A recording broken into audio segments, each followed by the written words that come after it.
En el colegio estudiamos sobre la Guerra Fría.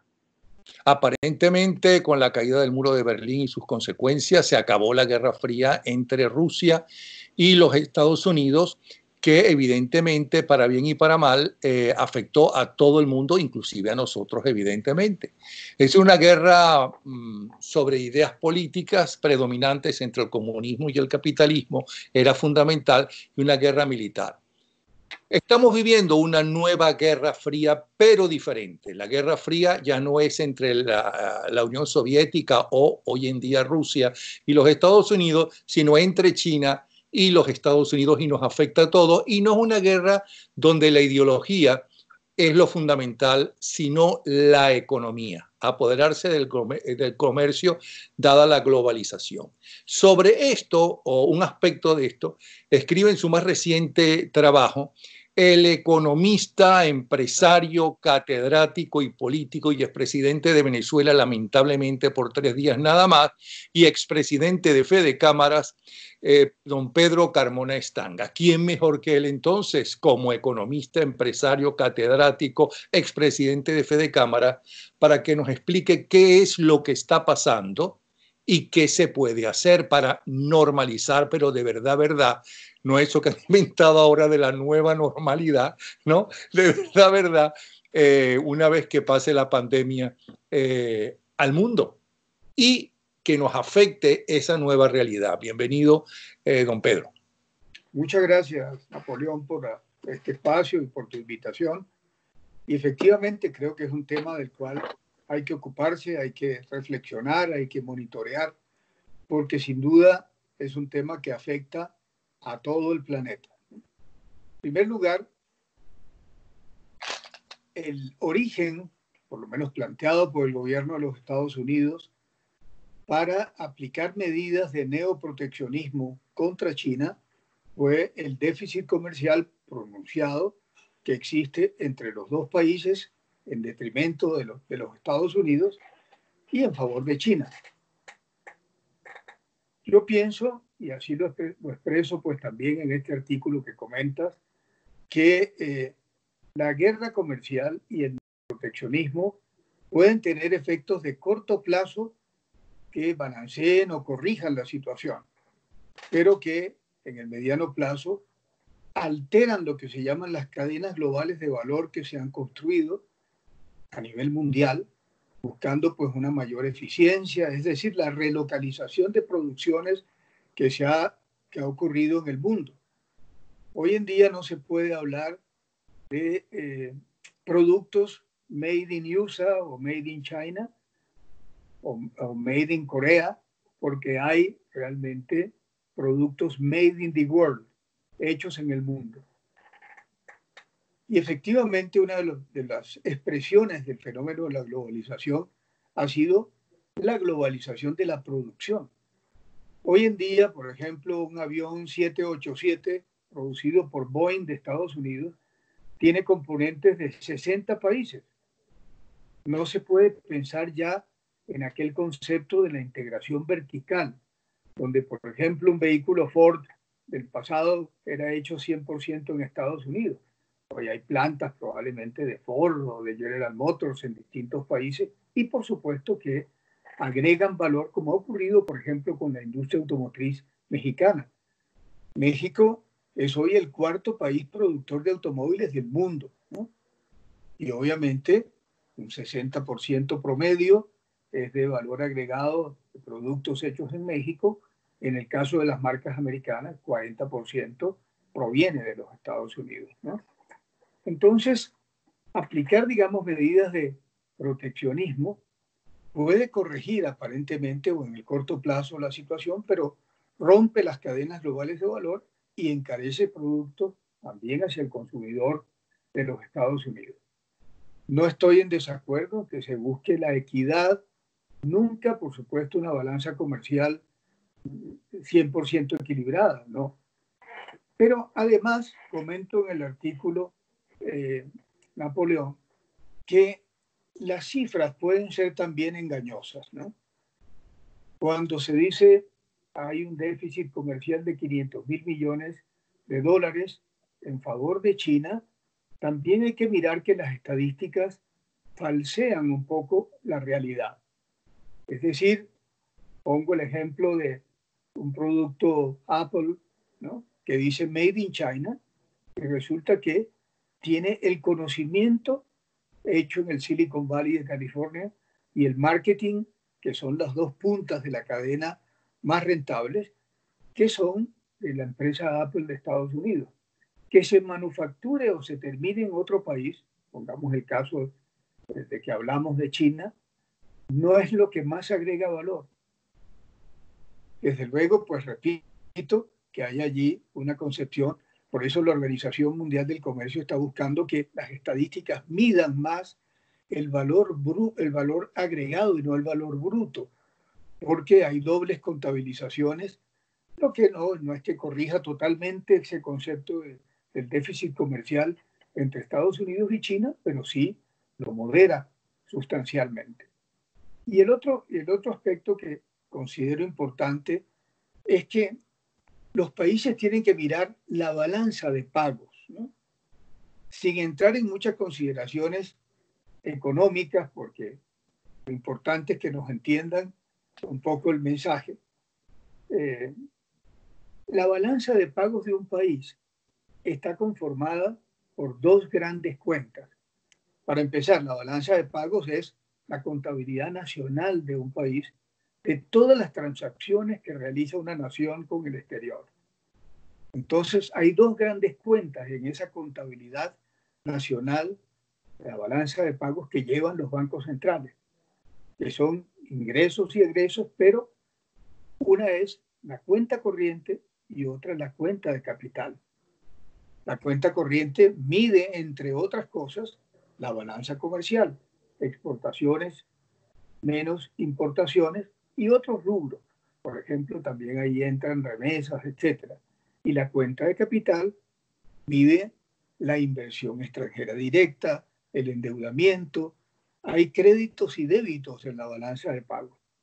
Pues bien, si Estados Unidos tuviera de todas maneras, como lo admitimos, un déficit en la balanza comercial, en la cuenta corriente y la balanza comercial, por el lado de la cuenta de capital, es uno de los mayores receptores de inversión extranjera directa del mundo, ¿no? Porque no hay quien no tenga $1 millón que no lo coloque en la Bolsa de Valores de Nueva York, sea pues en bonos o en instrumentos pues de renta variable, ¿no? Entonces, los Estados Unidos recibe trillones de dólares por la cuenta de capital que compensan un poco también el déficit que pueda existir en la balanza comercial. Entonces, todo eso hay que mirarlo en su conjunto, ¿no? Y de allí que entonces el tema que nos lleva al problema de la Guerra Fría es que se utiliza entonces con un concepto de seguridad nacional las medidas de neoproteccionistas pues en cuanto a las exportaciones e importaciones, pero hay allí, pues, repito, un elemento que está subyacente, que es que hay una guerra por la influencia en el mundo y una guerra mucho más profunda tecnológica, ¿no? ¿Por qué más allá de lo estrictamente comercial, que es la aplicación de aranceles y la retaliación que el otro país hace? ¿Por qué surge entonces el tema de la guerra tecnológica?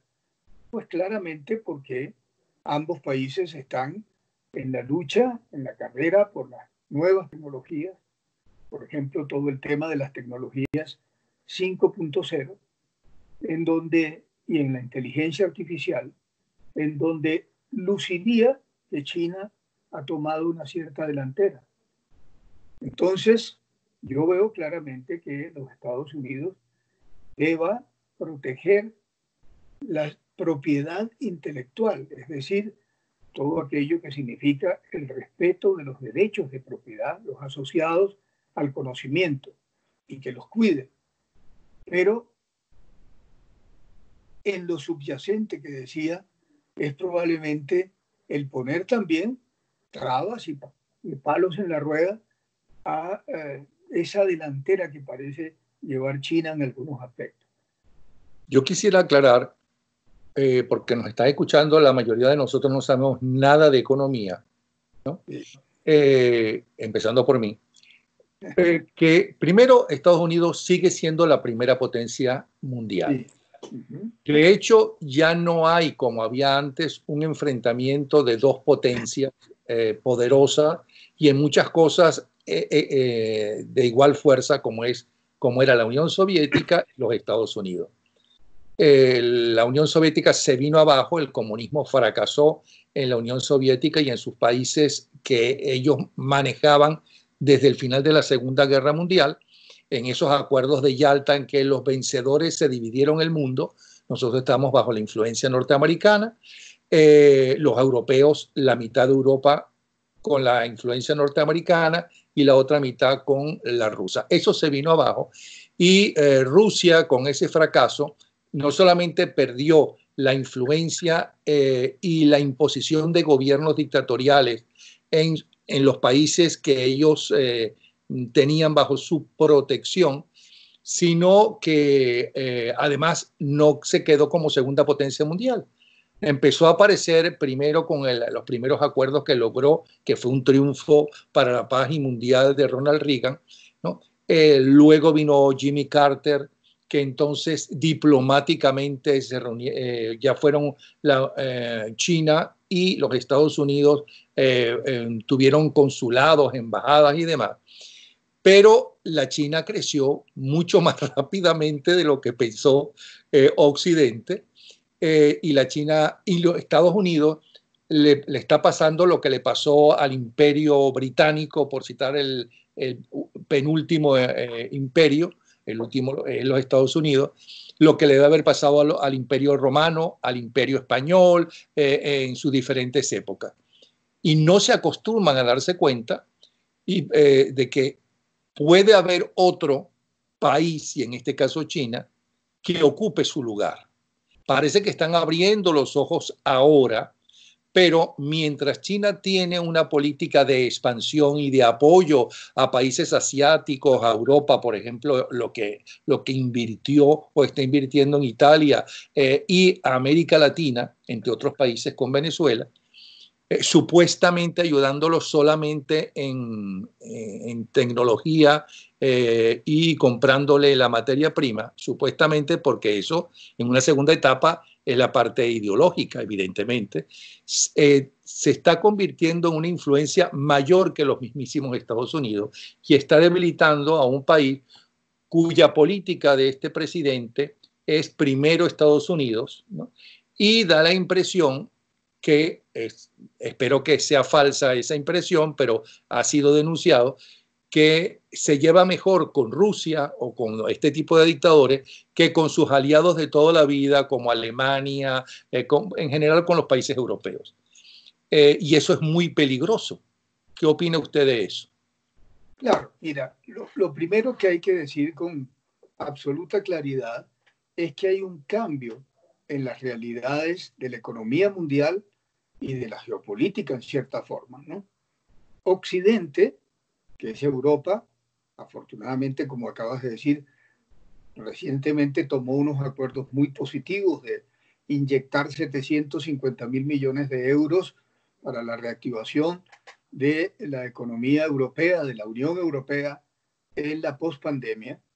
Pero tanto Europa como Estados Unidos están creciendo a tasas inferiores a las del continente asiático. Ya no hablemos solamente de China, porque la India está creciendo también en promedio, salvo la pandemia, en promedios similares a los de China, ¿no?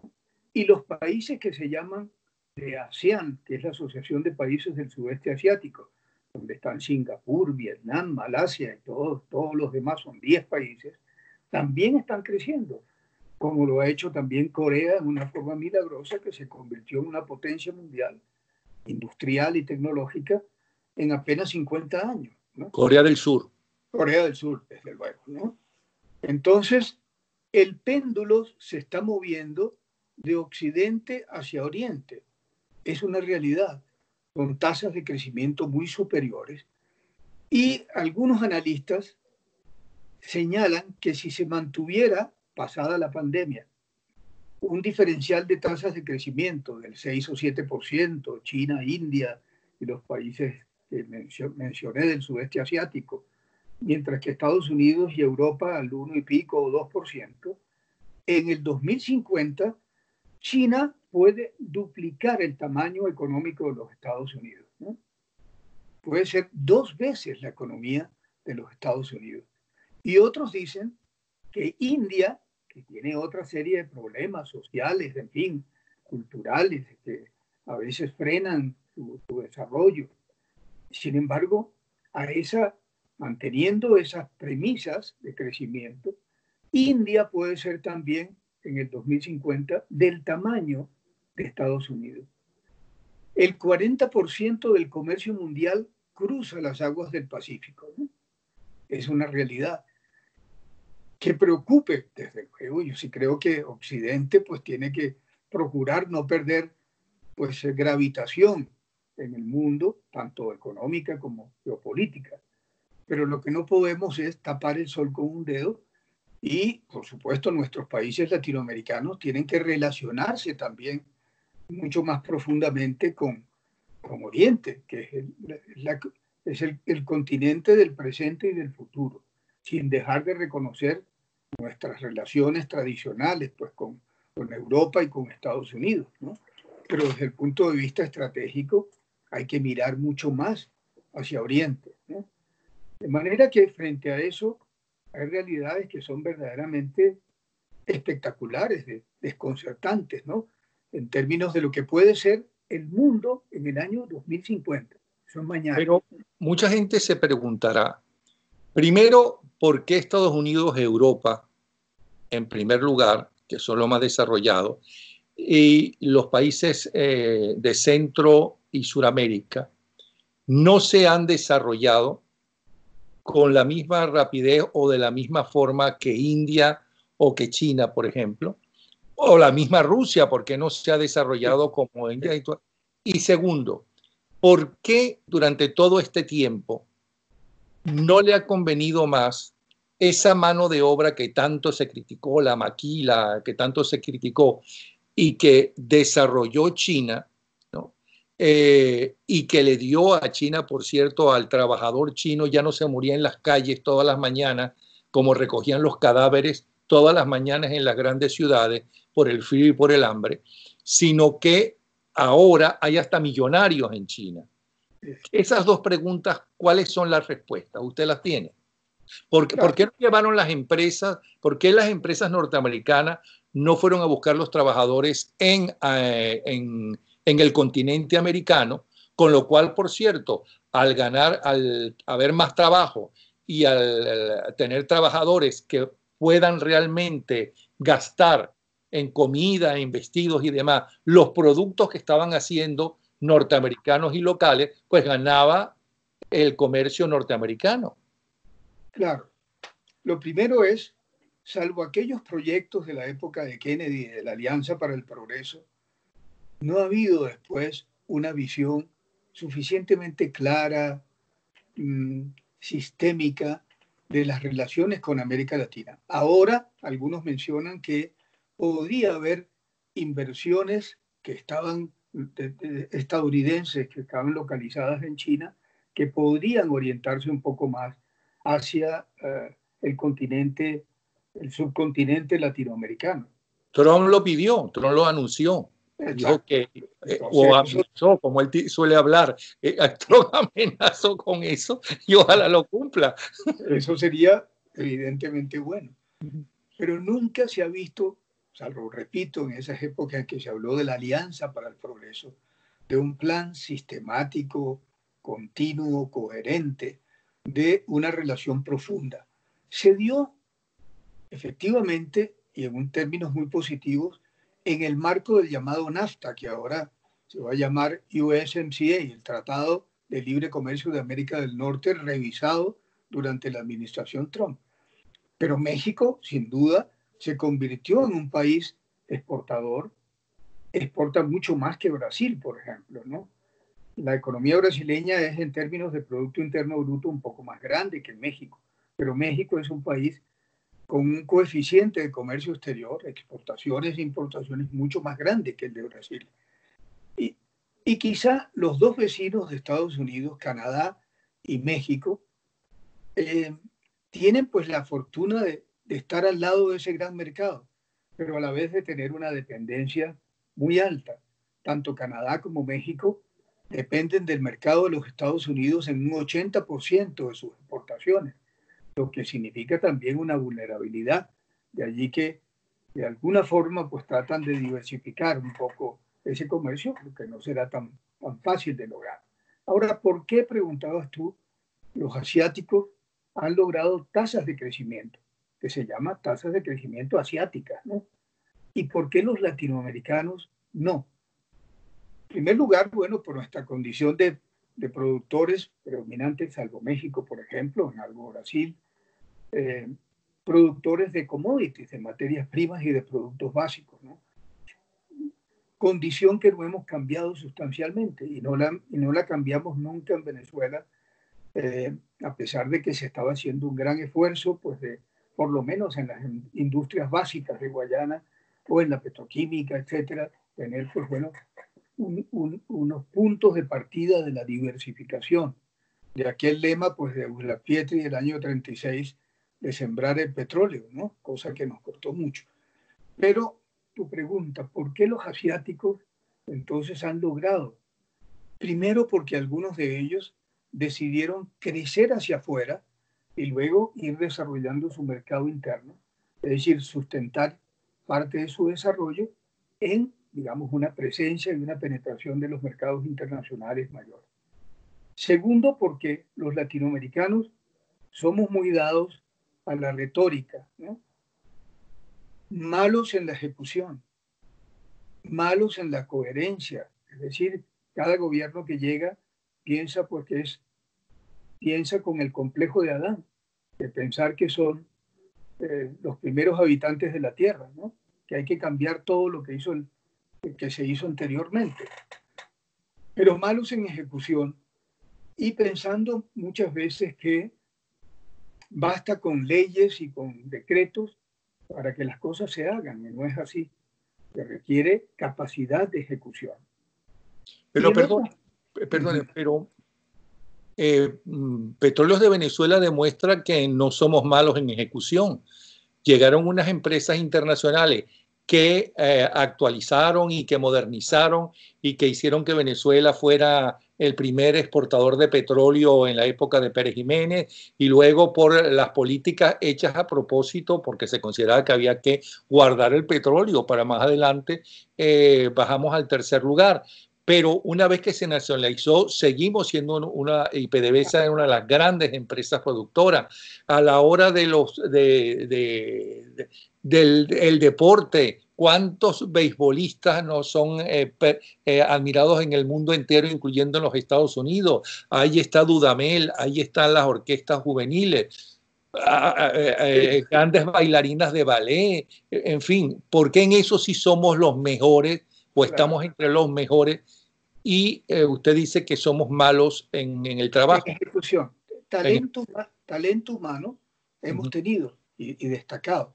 Y por supuesto la experiencia de PDVSA, que yo defiendo enormemente, lo que significó todo el esfuerzo pues, de internacionalización, por ejemplo, de Petróleos de Venezuela y en fin, o el plan que se traía en los años 90 para llegar a producir hasta 5 millones de barriles. Pero fuimos malos en general en la diversificación de la economía venezolana, como lo está pretendiendo hacer ahora el príncipe heredero en Arabia Saudita, que da cuenta pues, de que hay que diversificar la economía.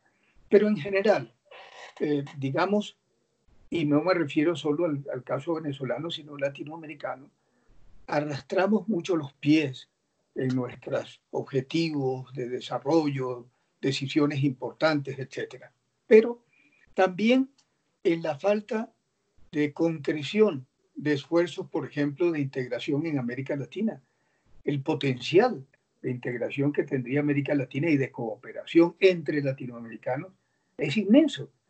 Pero de nuevo allí hemos firmado muchos tratados, muchos acuerdos, con muchísimos incumplimientos, con a veces fatiga y cansancio en la ejecución de los mismos. Y miren, pues bueno, Europa nos da otro ejemplo de cómo la Unión Europea es el caso, el ejemplo más exitoso del mundo en términos Pero de... un momento, ellos están desde finales de los 50 tratando de que eso fuera una realidad y tardaron décadas y décadas y Pero, todavía, y en este momento están en graves problemas con la salida inaudita de los ingleses. claro, eso es una de las cosas que también destaco, ¿no? Los que deberían ser adalides del multilateralismo y del libre comercio, es decir, del liberalismo económico, son hoy lo contrario, Estados Unidos con neoproteccionismo y el Reino Unido saliéndose de la Unión Europea. Pero la Unión Europea sigue siendo el ejemplo más exitoso de integración. El comercio, por ejemplo, entre los europeos, entre los miembros de la Unión Europea, es el 60% de su comercio exterior total. Han logrado que la integración, digamos, lleve inclusive hasta la creación de la eurozona, de la moneda común, de un Banco Central Europeo, de instituciones supranacionales, etcétera. El balance que yo hago de la Unión Europea es, sin duda, el más exitoso del mundo, ¿no? Es decir, de lejos, ¿no? Ok, No pero obstante, por qué nosotros, ya no hablo de los latinoamericanos solamente, sino vamos concretamente a Venezuela? Nosotros que tuvimos el hombre más importante de su siglo como fue Simón Bolívar, y eso no lo digo yo por patriota, no, no, eso lo dice la BBC de Londres en una sí, encuesta con historiadores y demás. Eso lo dice la BBC de Londres, no lo correcto. decimos los norteamericanos. ¿Por qué si nosotros tuvimos gente que eran elogiados, aplaudidos y admirados en los otros gobiernos latinoamericanos y españoles por demócratas, como Rómulo Betancourt, por citar uno de ellos, ¿no? Sí, ¿Por qué si nosotros logramos una transición, que todo el mundo habla de la transición española perfecta, pero y nuestra transición de Gómez con López Contreras y con Medina no fue exitosísima? Que después vino el golpe apoyado por Acción Democrática es otra cosa, pero fue López Contreras no fue un dictador, pudo haberlo sido, sí. porque heredó el país y el poder de... ¿Por qué no podemos ahora? Tenemos gente que aplaudida en el mundo y reconocida en el mundo entero. Por citarte uno que hemos hablado muy recientemente con Miguel Rodríguez, por ejemplo, ¿no? Carlos Blanco, tantos otros. ¿Por qué razón no Ricardo hemos Hausmann podido hacerlo? también. ¿Quién? Ricardo Hausmann también, por Hausmann, supuesto. claro. Bueno, es que son muchos. Entonces, Claro. ¿por qué? ¿Qué es lo que ha fallado? Para que no se repita. No, claro. Pues mira, yo vería allí problemas también en nuestra propia sociedad, ¿no? Porque está bien, a pesar de todo, digamos, la espectacularidad y la continuidad y que Venezuela llegó a ser un referente también democrático en la región latinoamericana, es normal que pudiera haber ocurrido un cierto desgaste de los partidos tradicionales, Acción Democrática, COPEI, luego digamos, la separación de Caldera de su propio partido, el que fundó, en fin, lo que contribuyó también a debilitarla. Pero el tema principal está en que en nuestros pueblos, y ahí es donde tenemos que darnos cuenta de los riesgos del populismo, eh, ya en los años 90 se vio un fenómeno que es económico y que influyó sobre la política. Fíjate, eh, en esto teníamos tasas de crecimiento y de estabilidad durante décadas.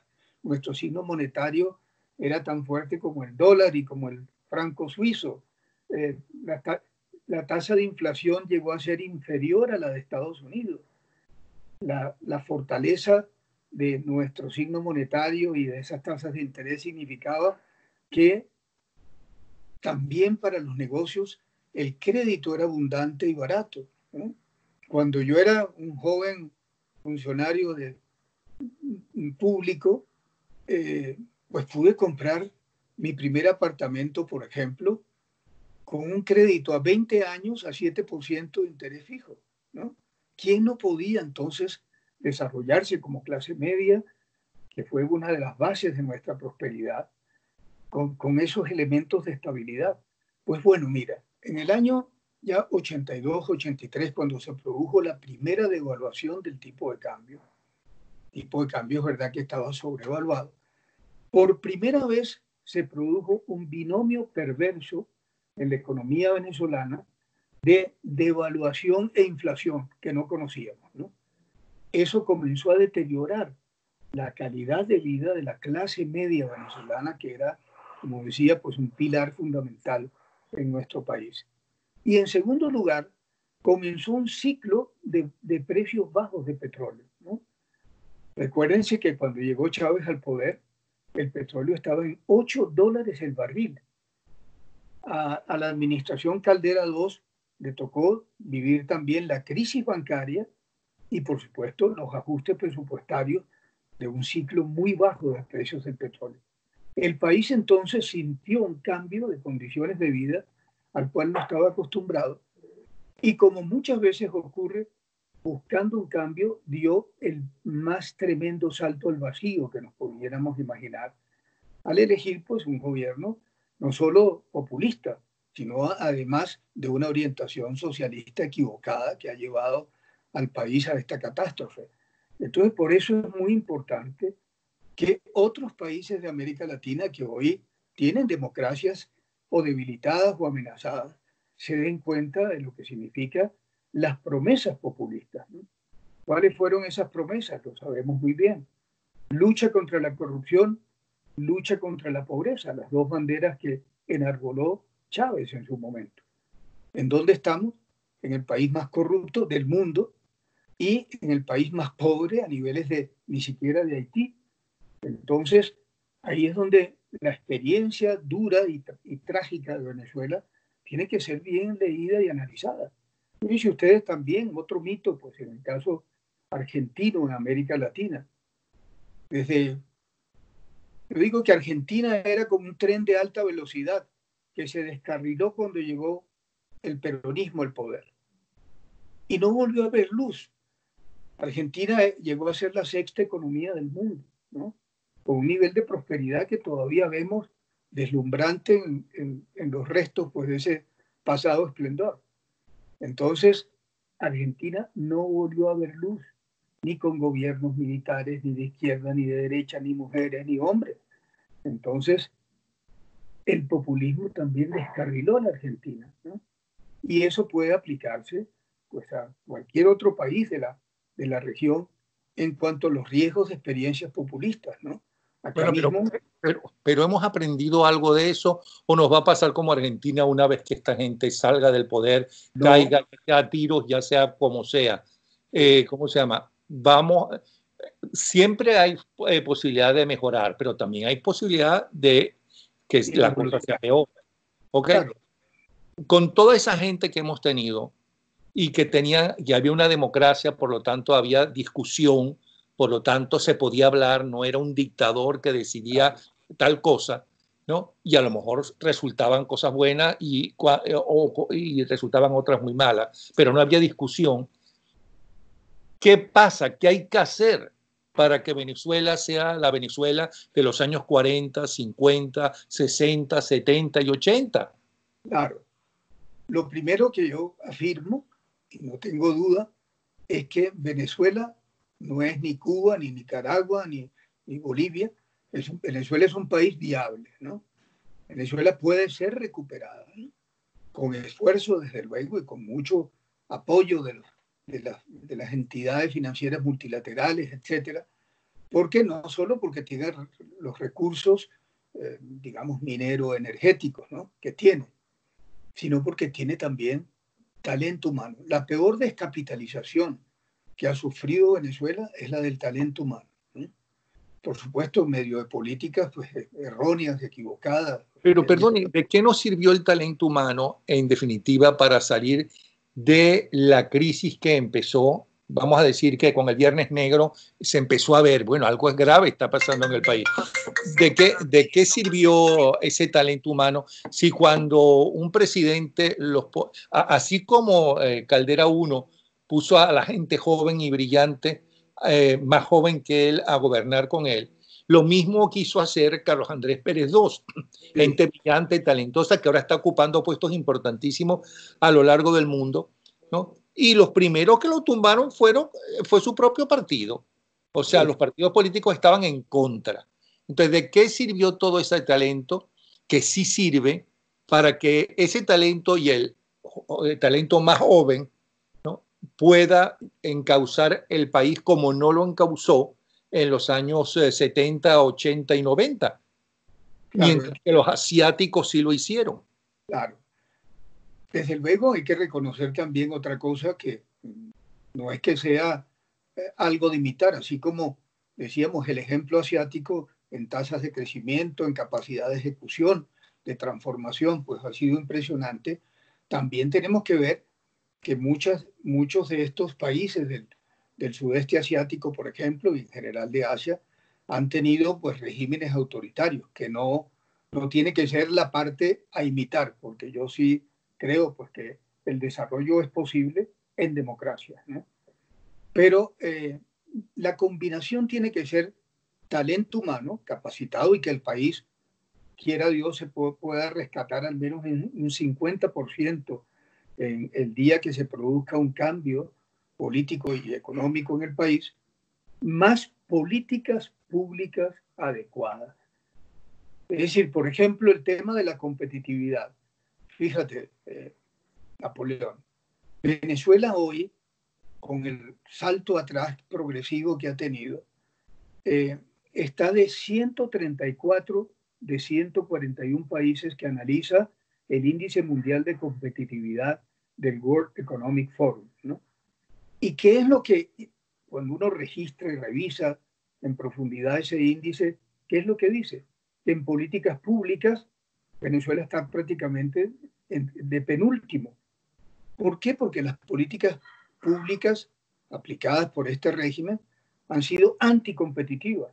Entonces, el gran cambio tiene que ser no solo de nuevo desarrollar una infraestructura que Venezuela la tenía envidiable, sino en un aspecto que también está destruyéndose y que hay que rescatar, la educación.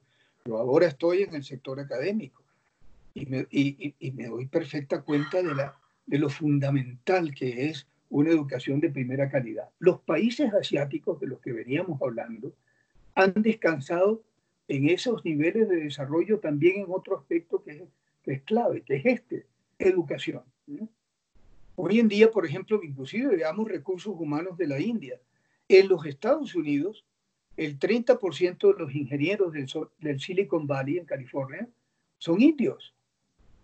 Y por otro lado, también médicos destacados que son, por supuesto, formados en la India y que se han ido a los Estados Unidos, para citar ese caso. Entonces, la educación también en China, también en el sudeste asiático. Singapur, por ejemplo, es el país más competitivo del mundo hoy en día. ¿En qué ha descansado? No solo en un orden pues, interno, sino en educación. Le Y hemos compro, destruido. le compro la educación, pero hay ejemplos también de países democráticos y con inmensos problemas mayores que China, mayores que Venezuela, como es por ejemplo Japón, que quedó totalmente devastado, que perdió la guerra, que además tiene una tradición milenaria dificilísima de mezclar con la tecnología, y ahí los tiene. Alemania, que perdió la guerra, estaba totalmente destruida, con una población que era nazi, la enorme mayoría de esa población, que es lo que quieren ahora que uno no recuerde, ¿no? Y por eso es que hay tantos jóvenes alemanes que están por el mundo entero ayudando a los pobres y que dicen, miren, nosotros tienen que pasar varias generaciones para pagar la maldad que han hecho nuestros antepasados. Y ese país, mire dónde está, económicamente el mejor de toda Europa. Entonces, ahí tiene dos ejemplos que son democráticos, que son democracia y crecieron. Claro. Mira el Bueno, caso y la de India, la propia India también. la India, sí. Pero mira el caso de Japón, ¿no? Quedó destruido, pero obviamente también descansó en el tema de educación. Mira, el número de horas de escolaridad que tiene un niño en la China es el doble de cualquier otro país que conozcamos del mundo. Le significa a los niños un esfuerzo inmenso, ¿no? Hay niños que salen de sus clases y de su programa académico regular y tienen que ir a escuelas de liderazgo. Entonces las jornadas son intensísimas, ¿no?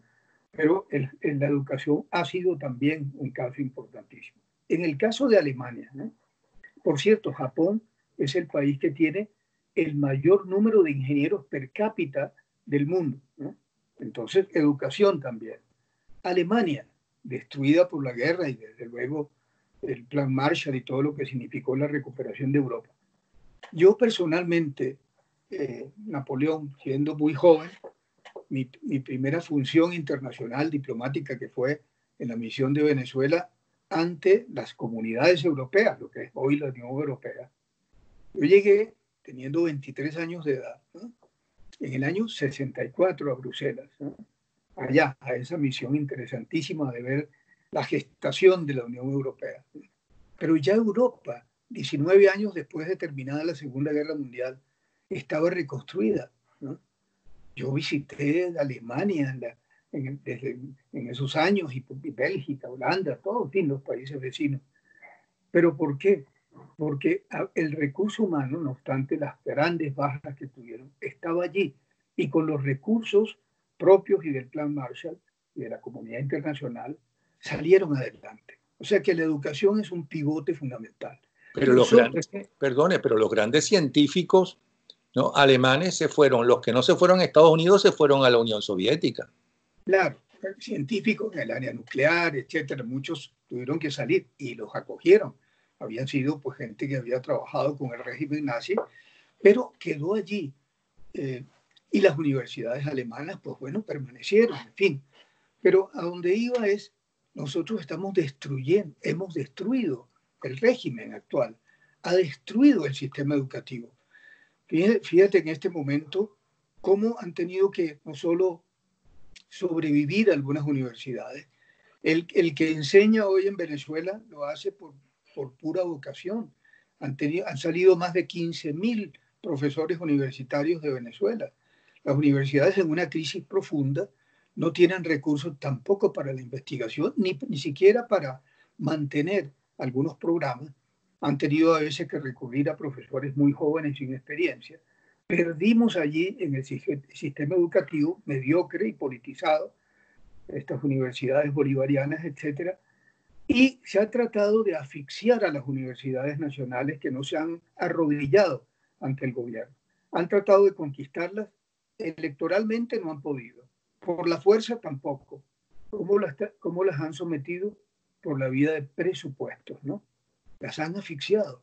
Entonces nuestro sistema educativo, además también después del bachillerato y de la primaria, está en un momento verdaderamente crítico, ¿no? Entonces, esa será una de las grandes prioridades, prácticamente refundar, reestructurar el sistema educativo para que vuelva a ser precisamente un pilar importante de nuestras posibilidades de desarrollo, ¿no? Sin el cual es imposible. No hay competitividad, no hay innovación, no hay transformación, no hay pensamiento creativo, si no hay una educación de alta calidad. Será esa pues una gran prioridad en las estrategias de un gobierno de cambio democrático en Venezuela. Entonces, y volviendo al tema inicial, en esta nueva Guerra Fría, sí, que no podemos compararla con la otra, porque es totalmente diferente, el gobierno venezolano, quienes dirijan el Perú, antes quiero preguntar una cosa, ¿quiénes deberían ser los responsables de dirigir el nuevo país, la nueva Venezuela? ¿De dónde sacar a esa gente para que lo haga bien, talentosamente y reconduzca el país para que no sea como en la llamada Cuarta República, sino mucho mejor? Claro. Mira, el gran primer reto es la reestructuración de nuestro sistema institucional, ¿no?, que va desde estos aspectos de educación, de justicia, etcétera, hasta las Fuerzas Armadas Petróleos de Venezuela, porque por supuesto tendrá que, ni siquiera es rescatable, pues, ¿no? Y las Fuerzas Armadas. La institucionalidad es una clave. En este índice que te hablaba de competitividad mundial del World Economic Forum, lo primero que se mide es instituciones, calidad. Uno de los pilares que miden son 12 pilares. Uno de ellos, instituciones. Entonces, prioridad fundamental, la institucionalidad, las nuevas políticas y, por supuesto, las que permitan orientar, digamos, hacia una etapa de rescate de un país que se va a recoger de la ceniza, verdaderamente, ¿no? Entonces, la gente, por supuesto que yo creo mucho, así como mencionabas el caso de que Carlos Andrés Pérez II se apoyó mucho en un equipo tecnocrático, al cual no se le ha atribuido ningún caso que yo recuerde de corrupción, ni siquiera de ese equipo tecnocrático me refiero, pues creo que hay que recurrir a los mejores recursos humanos que tenga el país, independientemente de su color político, de su pensamiento. Pero lo otro es, no podremos reconstruir el país en esos grandes retos de reconstruir las instituciones, de cambiar el modelo económico. No podremos hacerlo si no hay un sentido, un acuerdo de unidad nacional. Tú mencionaste antes que pudo haber una transición, y eso es correcto, entre Gómez y López Contreras. Luego no lo hubo entre Medina y pues el gobierno de la Junta Cívico-Militar del 45, pero la hubo también en el 59. ¿Y cómo se hizo? No hay duda de que el criticado, denostado pacto de Punto Fijo fue una clave para que la democracia pudiera tener un sustento sólido. Rómulo Betancourt, con todo y su liderazgo y el carácter recio como lo tuvo, no hubiera podido solo enfrentar los grandes desafíos de la derecha perejimenista ni de la ultraizquierda, pues que tanto tuvo que combatir Rómulo Betancourt, porque obviamente el objetivo era tratar pues de desplazarlo del poder. Entonces, ese pacto de Punto Fijo, recreado a las circunstancias actuales, tendría que ser también una base para una gobernabilidad en circunstancias en que Venezuela va a estar también amenazada por esa ultraizquierda, por la guerrilla, en fin, por todas estas fuerzas irregulares y criminales que hacen vida en el país. Entonces, la única manera va a ser un gran acuerdo entre demócratas, obviamente, porque allí tiene que ser claramente quienes estén convencidos y sean defensores de la institucionalidad democrática y del Estado de Derecho. Y luego, claramente, también pues las generaciones más jóvenes tendrán un papel relevante. Yo creo que la experiencia que mucho se ha adquirido, no solo allá nacionalmente, sino en la diáspora, en el exilio, también va a ser enriquecedora, porque a diferencia de antes que los venezolanos no emigrábamos, hay gente que ha vivido ahora experiencias muy distintas en cualquier país del mundo, ¿no? Imagínate, a manera de anécdota, Napoleón, en días pasados me saludaba por Facebook una persona que no conocía, la vi, doctor Carmona, ¿cómo está? La veo vestido como una foto como de un esquimal, ¿no? Y le pregunto, bueno, ¿y usted dónde está? En la Siberia rusa, era un geólogo de PDVSA, trabajando en minería en la Siberia rusa.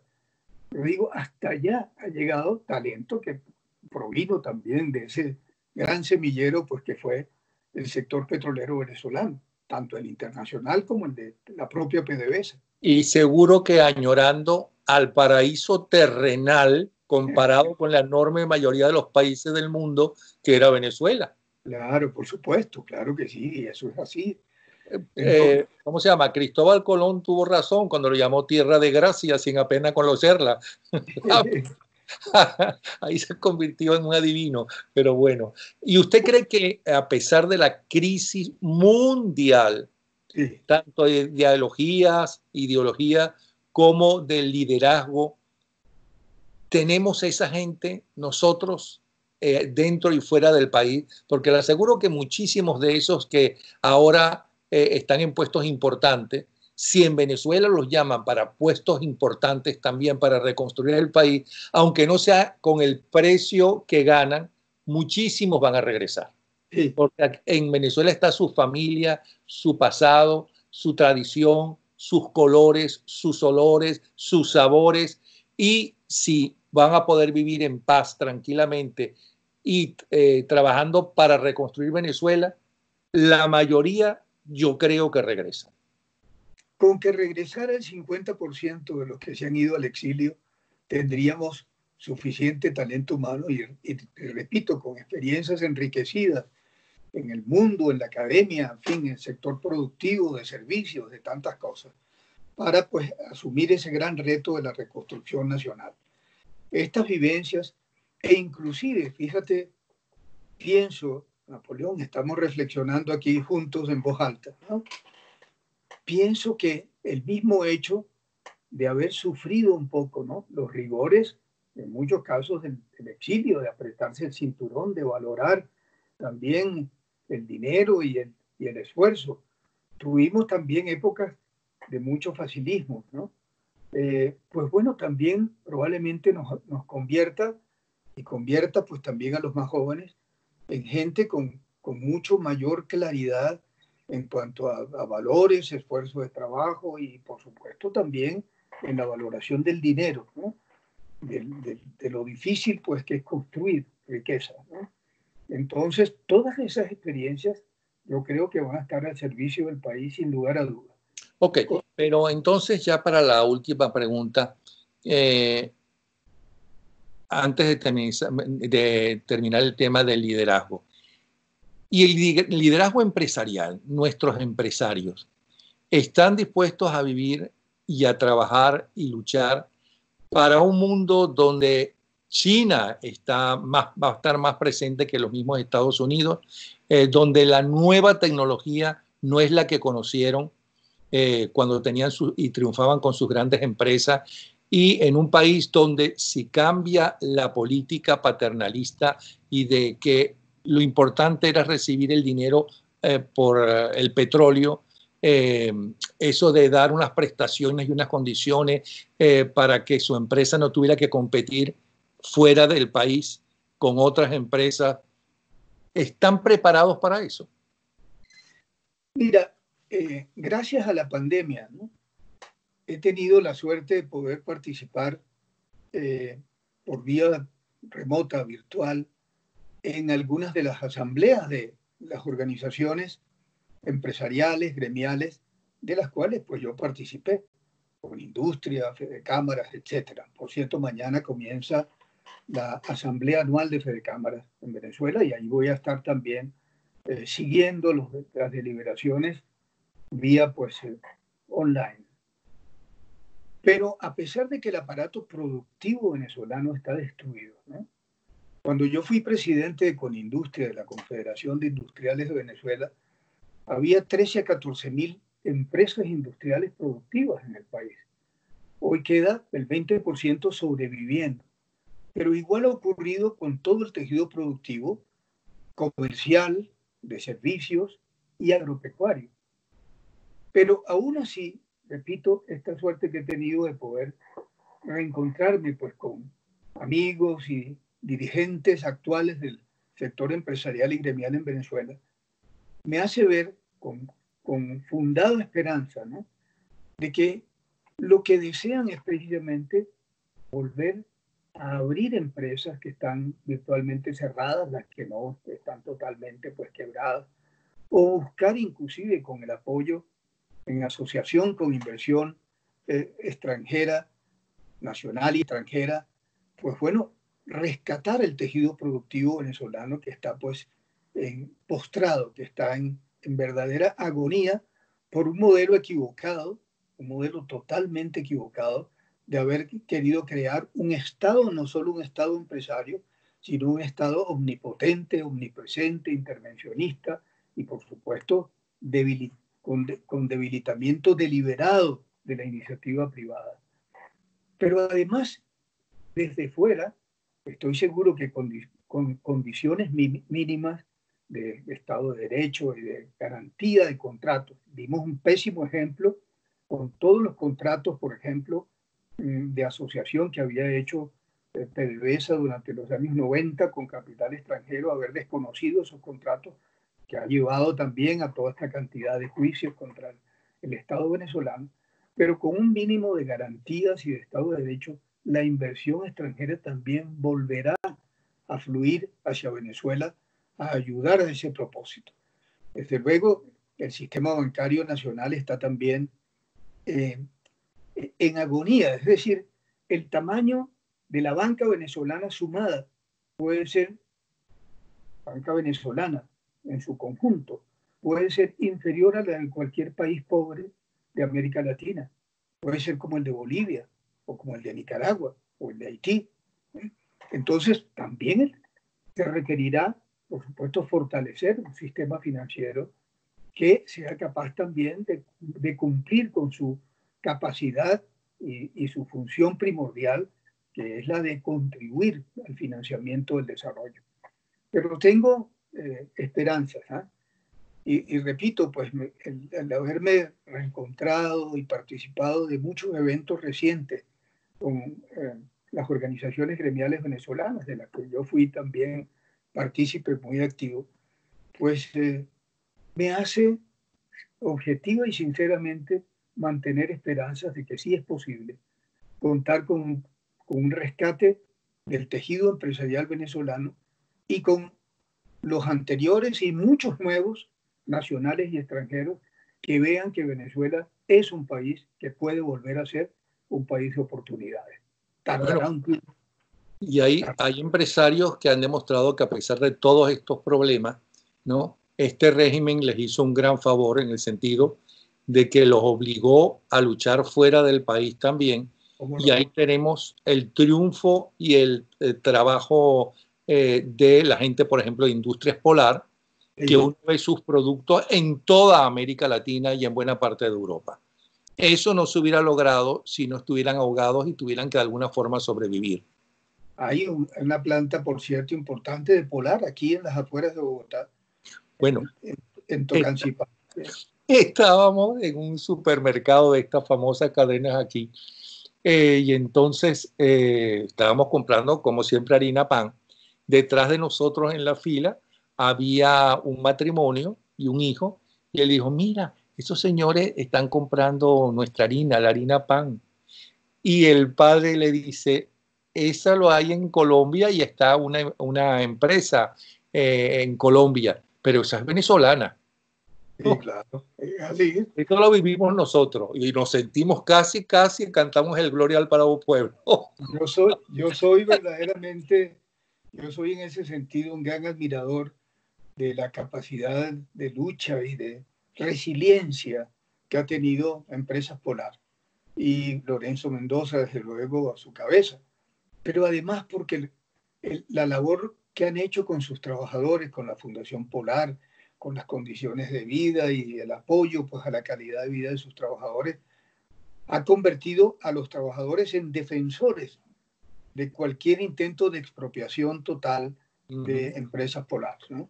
Así que es un ejemplo también de responsabilidad social, de responsabilidad compartida, como dicen ahora también de las nuevas teorías de lo que tiene que ser pues la visión del sector empresarial en tiempos modernos, ¿no? Entonces, y resumiendo, usted no es que tenga los buenos deseos, sino es que conociendo a la dirigencia triunfadora del país, y no me refiero solamente a los políticos, me refiero fundamentalmente a los científicos, a los economistas, a los analistas, a los empresarios.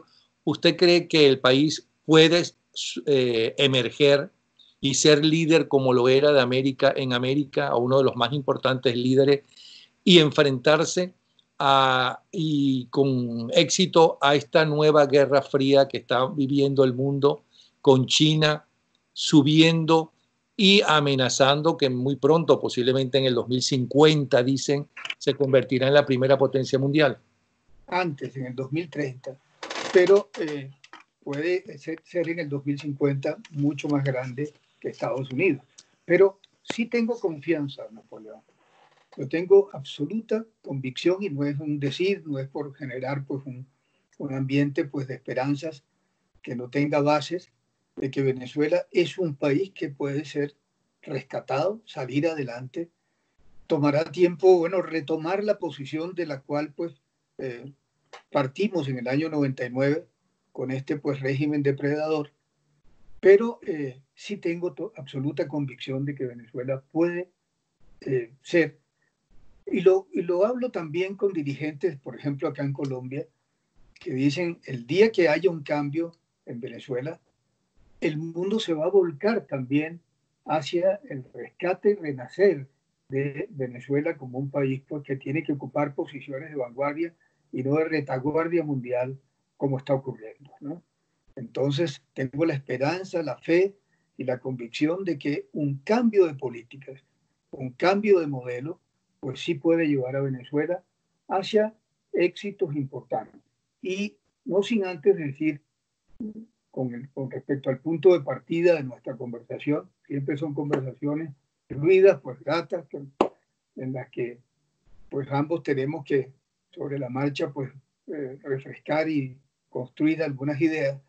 Pero decía con el caso del sudeste asiático que ellos nos están dando también un ejemplo de que en términos de ejecución y de no pérdida de tiempo, es decir, nos han dado el ejemplo de que en 30, 40, 50 años se puede cambiar un país.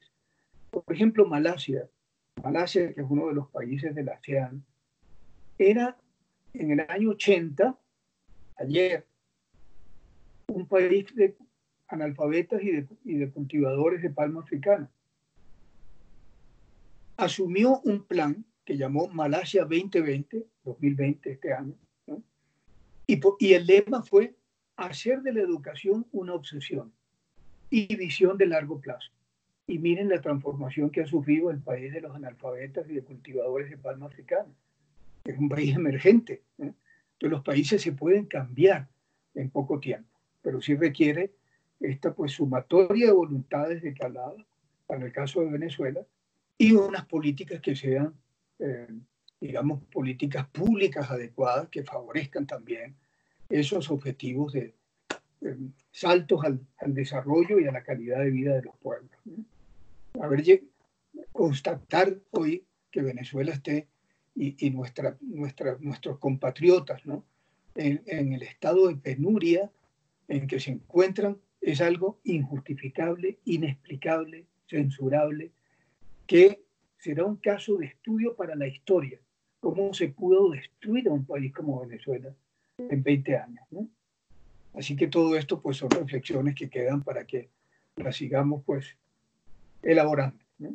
Bueno, le voy a agradecer al economista, al empresario, al catedrático, al político, al expresidente de Fedecámara y al expresidente de Venezuela, Pedro Carmona Estanga, esta clase que nos ha dado, ¿no? De este panorama que nos ha presentado de la Venezuela de ayer, de hoy y la que nos espera, espero que en muy poco tiempo. ¿Okay? Muchas gracias, Napoleón, No, por tu invitación. no, gracias a usted por estar de nuevo en el programa. Hasta luego.